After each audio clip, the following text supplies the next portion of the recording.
Nakagat ka ba ng alagang aso? Hindi pong tahimik lang na naglalakad kayo. Tapos bigla na lang kayong hinabol at dinakma ang binti ninyo. Tara, magkapit mag-usap muna tayo.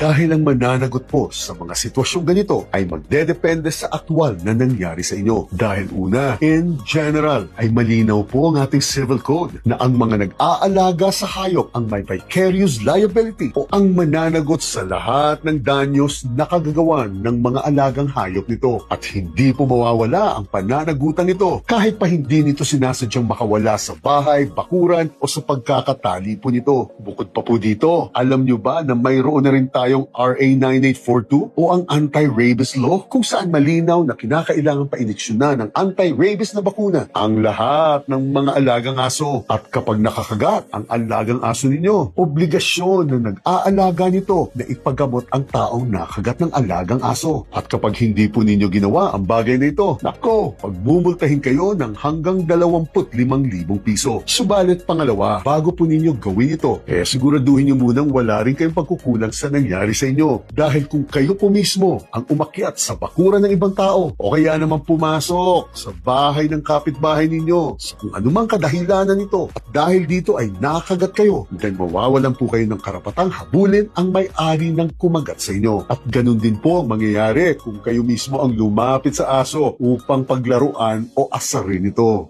Bukod pa po dito, kung nakawala ang alagang aso dahil sa isang force majeure, halimbawa dahil sa sunog o sa bagyo, then hindi rin po mananagot ang may-ari nito. Kaya ang pangatlo, kung nakagat po kayo, dumulog po kaagad kayo sa pinakamalapit na klinik o ospital upang ipagamot ito. At sagot po dapat ng may-ari ng aso ang gagastusin ninyo. At mag-file po kaagad kayo ng official report sa pinakamalapit na barangay o pulisya sa inyo para dokumentado na po ang nangyari sa inyo. At obligasyon na po ngayon ng may-ari ng nakakagat sa inyo na isurrender po ang alaga nito for observation upang masiguro na walang rabies ito. At tandaan po ninyo na nakasaad na po sa batas ang obligasyong ito. Kaya kung tumanggi ang may-ari na isurrender ang alaga nito, nako, 10,000 multa ang aabuti nito. Ang pag-aalaga po ngayon ng pusa at aso ay hindi na biro-biro. Kaya nga siguraduhin po muna ninyo na kaya nyo ng panindigan ang lahat ng legal na obligasyon na konektado po dito bago po ninyo simulan ito.